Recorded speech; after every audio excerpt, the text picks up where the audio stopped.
The Buddha was never a guru, never a master demanding obedience. He taught you are your own refuge. That's from the Dhammapada, verse 160. And it's one of the clearest summaries of his approach.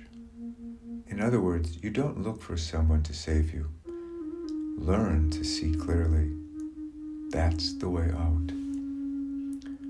And what did he teach us to see? That there is no fixed self. No soul, no essence, no core that stays the same. Everything, thoughts, bodies, feelings, arise and pass away, depending on causes and conditions. The Buddha taught, this being, this comes to be. With the arising of this arises. This not being, this does not come to be. With the cessation of this ceases. This is the essence of paṭicca-samuppāda, dependent origination. There is no room here for Svabhāva, for anything having an independent nature. The Buddha taught all phenomena are not self. That includes body, feeling, perception, mental formations, and even consciousness. If all things are not self, how can they have an inherent essence? This is one of the clearest rejections of Svabhāva in any ancient spiritual tradition. But 300 years later, a school arose, the Sarvāstivādans, who began teaching the opposite. They claimed that all phenomena, Dhammas, have Svabhāva, their own essence, their own fixed nature. They taught that Dhammas exist not only in the present, but also in the past and future. This isn't Buddhism anymore, it's a kind of eternalism the Buddha had warned against. The Buddha, in fact, explicitly rejected this kind of view. He taught speculation about the past and future leads to mental suffering. He said, this is not the way to peace, and this is not the way to nibbana.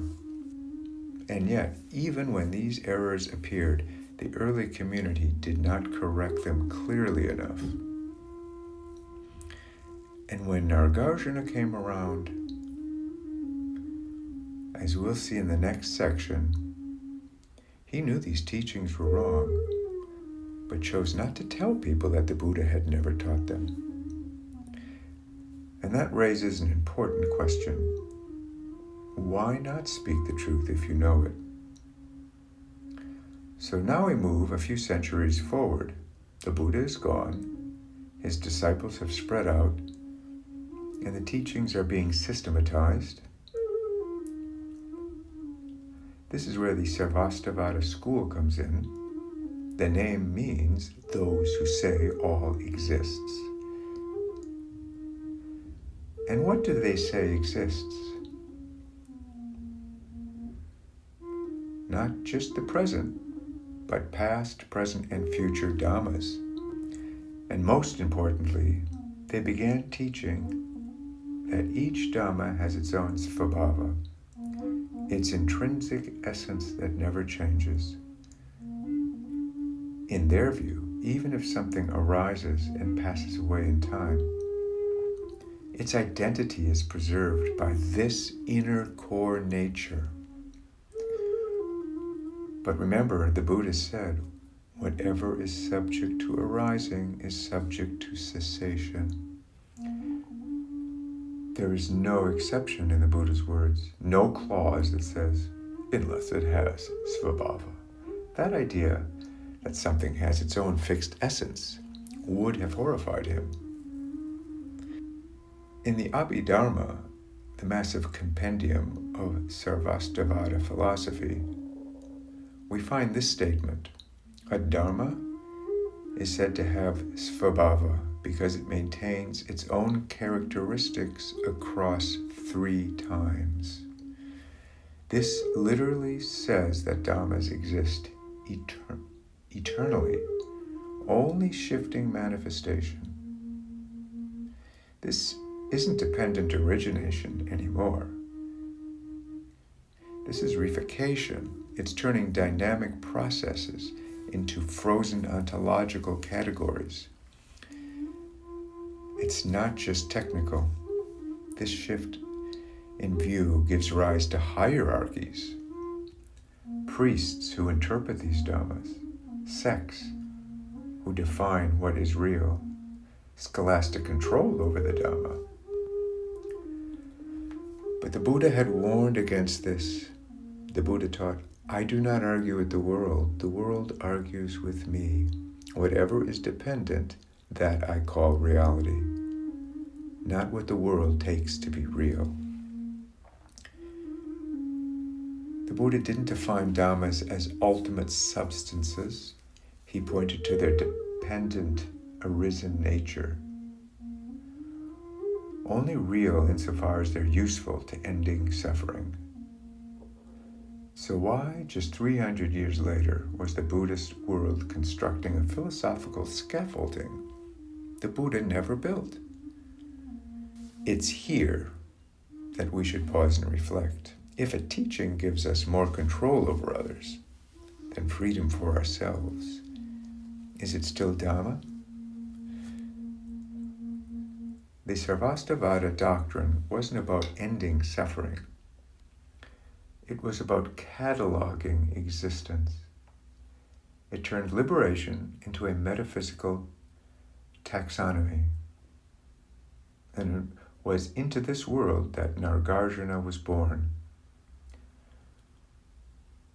Enter Nāgārjuna, a razor-sharp thinker living in the 2nd century. He saw what the Sarvāstivādans were doing, and he did not buy it. In his famous work on the Middle Way, he deconstructs their entire framework by going after its core idea. There is no arising of what has inherent existence. In other words, if a thing has inherent essence, it can't change. And if it changes, it can't have inherent essence. He shows point by point that dependent origination and Svabhāva are mutually exclusive. That's not just smart. That's directly aligned with the Buddha's original message. You'd think Nāgārjuna, seeing this, would say, the Sarvāstivādans have gone off the rails. This is not what the Buddha taught. Return to the original discourses, to paṭicca-samuppāda, to anatta. But he didn't. He never said that. He stayed in the realm of logic and never pointed clearly back to the early teachings of the Buddha. And so his silence left a vacuum. And into that vacuum came interpretation, ritual, and the next wave of philosophical invention. Why the silence? There are different theories, none of them satisfying. One possibility is Nāgārjuna was being diplomatic. He didn't want to publicly challenge powerful monastic institutions like the Sarvāstivādans. Another, he believed logic alone could undo the damage, that deconstructing wrong views was enough. But either way, the result is the same. He did not defend the historical Buddhist position. He knew the truth, and he did not say it. Imagine if Nāgārjuna had written, the Buddha of the Nikayas never spoke of Svabhāva. He taught dependent origination, not intrinsic nature. These later systems are deviations. Return to what was first spoken. That would have been honest, and that would have clarified generations of confusion. But instead, his silence made him malleable. Later schools, Mahāyāna and Vajrayāna, remade him as a tantric master, a cosmic magician. even a holder of secret teachings, none of which appears in his own words. Nāgārjuna's logic was brilliant. His intention may have been insincere, but a truth half told, especially when known in full, can still be a form of deception. In spiritual life, as in ordinary life, silence isn't always neutral. Sometimes it enables confusion. And in this case, it helped lay the groundwork for centuries of misunderstanding. So why does that matter? Because the moment a spiritual leader knows the truth and chooses not to speak it, something shifts from clarity to strategy, and strategy is not Dhamma. The Buddha was clear, fearless, and transparent. He didn't use half-truths. He didn't play politics. He didn't hide behind riddles or dual truths or systems of secret knowledge. He said what needed to be said. And he said it so clearly that even today, people with no religion at all can recognize his honesty. But when Nāgārjuna had the chance to defend that clarity, he didn't. He pointed out contradictions in the Sarvāstivāda's view, but he never said outright, and this is not what the Buddha taught. That omission allowed Mahāyāna to continue growing in abstraction, and later Vajrayāna to build entire systems on hidden meanings, empowerments, initiations, all the things the Buddha had carefully left behind. And here's the heart of the matter. When people don't know the original teachings, they assume the most complicated version must be the most advanced, when in fact the Buddha's own words state what leads to dispassion, to cessation and stilling. That is the Dhamma, not what dazzles, not what controls, not what mystifies. And so the silence around Svabhāva wasn't just philosophical. It became a gateway for control, for secrecy, and for confusion. And what was lost was the direct path, the one the Buddha laid out, without any of that. So now we come to the heart of it. Not history, not philosophy, but integrity. Because honesty isn't just a virtue. In the Dhamma, it's a gate. It's what keeps the path clean. If we let distortion in, even a little, the whole purpose shifts. The Buddha didn't hide behind systems.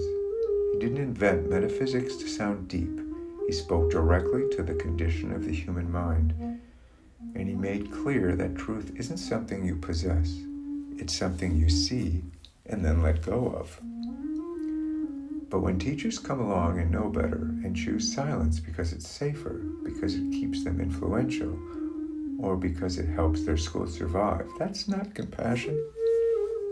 That's not liberation. That's just subtle control. A real teacher doesn't just speak skillfully. They speak truthfully. They don't choose what's useful over what's true. They trust that truth is useful all by itself. And in this case, the truth is simple. The Buddha never taught Svabhāva. He never taught hidden meanings. He never needed secret transmissions. He taught how to let go of suffering. And that's all we're pointing to in this video. Not blame, not condemnation, just this. That the path works because it's honest. And the silence of Nāgārjuna, even if brilliant in reasoning, was not honest in context. He knew the Buddha had not spoken of Svabhāva, and he did not say so. So now we're left with a choice. Keep building layers on top of confusion, or strip it down to what's clear. Return to what the Buddha said, not out of nostalgia, but of respect for the power of truth, plainly spoken. If this resonates with you, if you've ever felt the weight of systems when all you wanted was stillness, know that the Buddha's original voice is still there beneath the noise, not waiting to be decoded, just heard. And you are allowed, even now, to walk that simple, honest path.